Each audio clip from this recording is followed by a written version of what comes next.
Alright everybody, here is the tank that I call my wife's tank. She doesn't do any maintenance on this or anything. I set this up for her in her room. So this is one of those tanks that I seldom even see. I just kind of come in here occasionally during the day to feed if she's had a long day at work.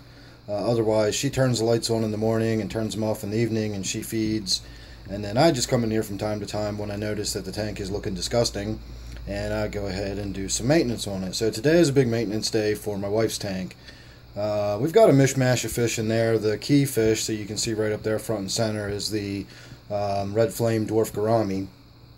I've got 4 corydoras on the bottom, some random fish swimming around. There's some neons in there. There's some guppies of varying sorts. I've got a bunch of otocinclus in there. You can see my male swordtail that used to be in my brackish tank is now in there. And there's a couple of frogs. There's one right there in the floating pennywort. And it's pretty simple, not a whole lot going on. Pretty typical of my style of tank. So we're just going to do a little before and after video today. I'm going to get in there and do some cleaning, wipe it down. Not even going to be super thorough about that. Probably not even going to worry about the back. Just get this viewing pane and the 2 sides nice and clean and do a simple water change. Now the water change is going to depend on the pH of the tank. If it is as low as I expect it to be, then we're not going to do a huge water change because I will shock the fish too much. If it's actually above neutral, if it's, you know, sort of 7.2, something like that, we could probably do a little bit larger water change, maybe up to a 50%, and really get this tank cleaned out. I don't know how long it's been since I've done any maintenance on this tank, but I suspect that the last video I shot of this tank was the last time I did any maintenance on it. So I can check that too and see when my last video of this tank actually was and find out how long ago it's been since I've done any work to it. So let me go get started. We'll go look at a couple of tests real quick, and then we'll come back and we'll do a quick before and after. Again, this isn't going to be a really elaborate video. Alright, what are we looking at? Doesn't make a lot of sense when you first look at it, does it? Why do we have 2 bright red vials and then 2 vials of pH solution? Well, the 2 tests on the left are our before values. That is a bright red vial. I couldn't even begin to tell you how red it is, but it's red. And then that is our pH there on the left. That's our starting value at 6.6. So I was not able to do a large water change without adjusting the pH too much. So we did a 5-gallon, which is probably a little more than 25% when you consider the displacement. That's only a 20-gallon tank. So we probably did about a 25 to 30% water change, and you can see I shifted the pH just to about neutral, maybe even a little bit above neutral. So that's not a radical shift. It's not as hard for the fish to shift up as it is for them to shift down quickly. So I'm not too worried about the little bit of pH swing I had there. I have some pretty hardy fish in the tank, and I didn't really go above neutral. The nitrates on the right are actually the after. That's what the tank is still looking like after a 25% water change. So it's still going to need a little bit of work. I might give it a few days or a week to settle in, and then do another 25% water change to see if I can bring those nitrates down a little bit more. But we're going to go take one last look at the tank and do the before and after, and I'll give you my final thoughts on that tank and the maintenance schedule and why this tank's nitrates are so high.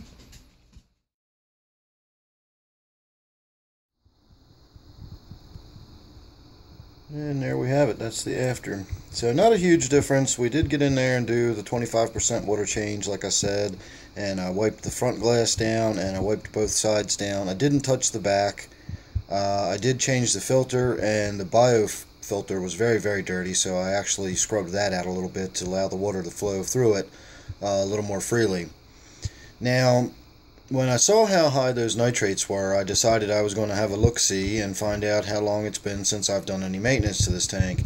I am pretty sure the last time I did anything to this tank was the last time I shot any video of it.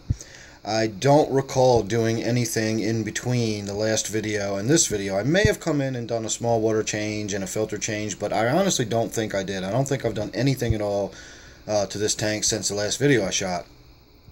So when I checked at the last video, I'm a little ashamed to say it's been almost 3 months to the day since I've done any maintenance on this tank at all.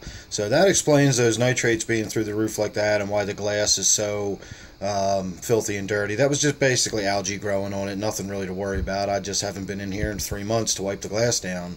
There is a lamp to the left that you can't see on screen right now that puts a lot of light in the side of the tank externally. So that increases the amount of algal growth I get on that left side and across the back. So I'm going to get in there in another day or two. I'm going to let the fish settle back down. I'm going to let the pH adjust, and then I will get in there and I'll do a little bit more vacuuming this time. I just kind of changed the water out. I didn't really do a lot of vacuuming.